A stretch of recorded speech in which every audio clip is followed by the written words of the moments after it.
از امام باقر علیه السلام: من زار الحسین یوم العاشورا من المحرم.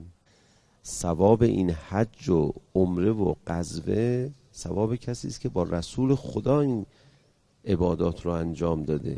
فردی که مخاطب امام باقر علیه السلام بوده وقتی ثواب با عظمت زیارت امام حسین علیه السلام در روز عاشورا میشنوه، میگه خب اگر کسی نتونست بره کربلا، او باید چیکار کنه؟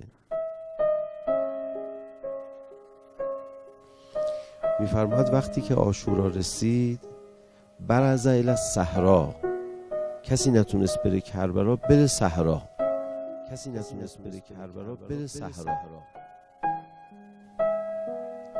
او صعد سطحا مرتفعا فی داره، یا بره پشت بام خانه خودش و اومع الیه بالسلام، اشاره کنه به ابا عبدالله الحسین و شروع کنه سلام دادن به حضرت. یا کلمات یه فرد عوام نیست. امسال از الطاف خفیه بوده این وضعیت کرونایی که پیش اومده. خب طبیعتا وضعیت مطلوبی نیست. عزاداری های تو محیط های در بسته رو ممنوع اعلام کردن. اتفاقا خیلی هم خوب شده. بنده در مجالس بسیار بزرگ و با شکوهی هر سال شرکت میکردم تو همین تهران. از خیابونها رد میشدم، هیچ خبری نبودم، قصهش میشد. آخه عاشورا که این نیست، همه در محیط های در بسته. یکی از اموری که قدیما مرسوم بوده، از قدیمیان نقل میکنن، مینویسن این حرفا رو، ولی الان متروک شده و باید احیایش بکنیم.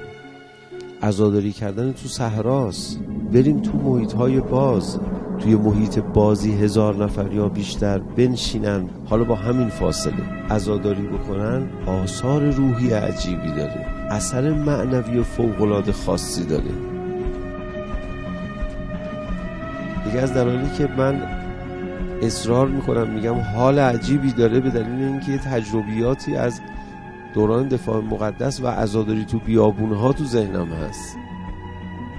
میاد حال و هوای دیگه ای داره رو خاک عزاداری کردن.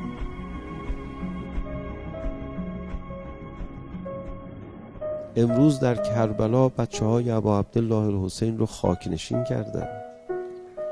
برید با زن و بچه هاتون تو صحرا رو خاک بنشینید. شما زیرانداز ببرید برای خودتون.